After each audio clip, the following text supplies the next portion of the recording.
जी, अस्सलाम वालेकुम। उम्मीद है सब किसान भाई खैरियत से होंगे। अच्छा जी, आजकल जिस तरह मुख्तलिफ फसलों का सीज़न चल रहा है, कॉटन है, तिल्ली है, कमाद है या मुख्तलिफ जो है ना वो किसानों ने सब्जियात लगाई हुई हैं और हर फसल को जो है ना वो मुख्तलिफ खादों की ज़रूरत होती है, मुख्तलिफ न्यूट्रिएंट्स की ज़रूरत होती है। तो हमारी फसलों को जो है ना वो 17 न्यूट्रिएंट्स की ज़रूरत होती है और उनमें कुछ मैक्रो न्यूट्रिएंट्स होते हैं, कुछ माइक्रो न्यूट्रिएंट्स होते हैं।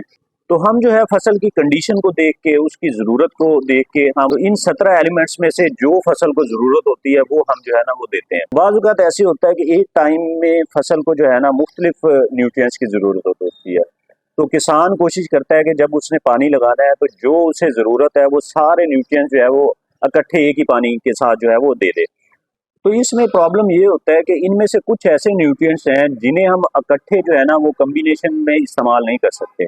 वो आपस में बॉन्डिंग बना लेते हैं और वो पानी में हल पजीर नहीं होते और फसल को भी जो है वो नहीं लगते। तो इस तरह जो है वो हमारी जो फसल की ज़रूरत है वो पूरी नहीं होती। जो हम उसे न्यूट्रिएंट्स दे रहे होते हैं वो किसी और कंपाउंड की जो है ना वो शक्ल इख्तियार कर लेता है और वो पानी में हल पजीर नहीं होता। मैं आपको एक छोटी सी मिसाल देता हूँ कि जिस तरह हम गवारा खाद का इस्तेमाल करते हैं, गवारा खाद में कैल्शियम अमोनियम नाइट्रेट होता है और साथ में जिंक सल्फेट अगर हम डालें तो वो आपस में जो है ना वो बॉन्डिंग बना के कैल्शियम सल्फेट बना देगा।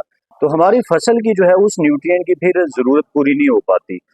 तो बाज़ औक़ात जो है वो किसान ये गिला करते हैं कि खाद में असर नहीं है या खाद ने कुछ असर नहीं दिखाया। उन्हें ये इल्म नहीं होता कि हमने जो कॉम्बिनेशन फसल में डाले हैं उनमें असल मसला हुआ है। इसलिए सब किसानों को ये जानना बड़ा ज़रूरी है कि कौन से हम जो है खादों के कॉम्बिनेशंस आपस में मिला के हम फसल में डाल सकते हैं, कौन से नहीं डाल सकते।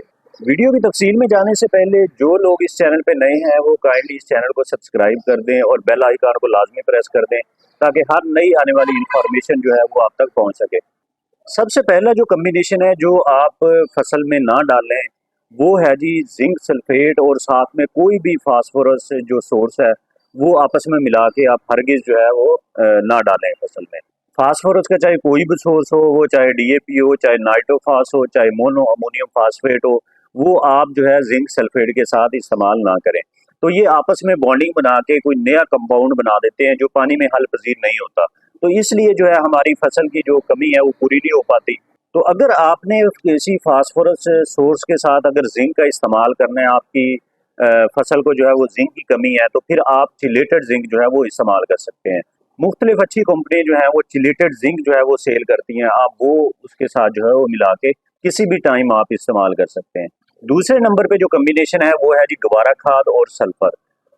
गवारा जिस कैल्शियम अमोनियम नाइट्रेट और साथ में जो है वो सल्फर, ये आप जो है ये कॉम्बिनेशन आप इस्तेमाल ना करें। ये भी आपस में मिलके जो है वो बॉन्डिंग बना लेते हैं और फसल की चाहे वो गवारा की ज़रूरत है या सल्फर की ज़रूरत है वो पूरी नहीं हो पाती और फसल को न्यूट्रिएंट्स नहीं मिल पाते। तीसरे नंबर पे जो कॉम्बिनेशन आता है वो है जी गवारा खाद या कोई भी फास्फोरस सोर्स जो है वो आपस में मिला के आप इस्तेमाल ना करें। फास्फोरस सोर्स कोई भी हो सकता है, वो चाहे डीएपी हो, चाहे नाइट्रोफास हो, चाहे मोनो अमोनियम फास्फेट हो, तो ये आप गवारा के साथ मिला के इस्तेमाल ना करें। चौथे नंबर पे जो कॉम्बिनेशन आपने इस्तेमाल नहीं करना वो है जी कैल्शियम अमोनियम नाइट्रेट या गवारा खाद और साथ में जिंक सल्फेट। इन्हें आपने इकट्ठे जो है वो फसल को नहीं देना। ये भी आपस में बॉन्डिंग बना लेते हैं और पानी में इनकी फिर हाल पजीरी नहीं होती, तो फसल में इनकी कमी रहती है। पांचवें नंबर पे जो खादों का कॉम्बिनेशन है जो फार्मर ने इस्तेमाल नहीं करना वो है जी गवारा खाद और मैग्नीशियम सल्फेट। ये भी आपस में बॉन्डिंग बना के तो एक नया कंपाउंड बना लेते हैं, तो पौधों को जो नाइट्रोजन और मैग्नीशियम सल्फेट की जरूरत होती है वो नहीं मिल पाती, तो पौधों में इन न्यूट्रिएंट्स की जो है ना वो कमी रहती है।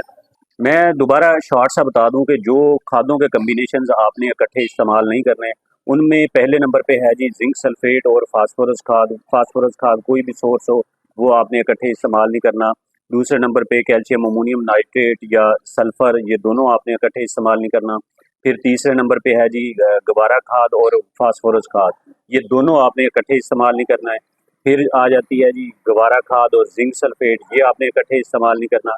फिर पांचवें नंबर पे आ जाती है जी गवारा खाद और मैग्नीशियम सल्फेट, ये भी आपने जो है वो कॉम्बिनेशन इस्तेमाल नहीं करना। ये जो मैंने 5 कॉम्बिनेशंस बताए हैं, आप इन्हें ज़हन में रखें, अपनी खादों का इस्तेमाल करें और आप अपनी खाद को ज़ाय होने से भी बचा सकते हैं, अपनी फसल की ज़रूरियात को बर वक्त पूरा कर सकते हैं। उम्मीद है कि ये वीडियो आपके लिए फ़ायदेमंद साबित हुई होगी। अगर ये वीडियो आपको अच्छी लगी हो तो काइंडली इस वीडियो को लाइक कीजिए, दूसरे किसानों तक भी शेयर कीजिए अगली वीडियो तक के लिए इजाज़त दें, अपना ख्याल रखिएगा। अल्लाह हाफिज़।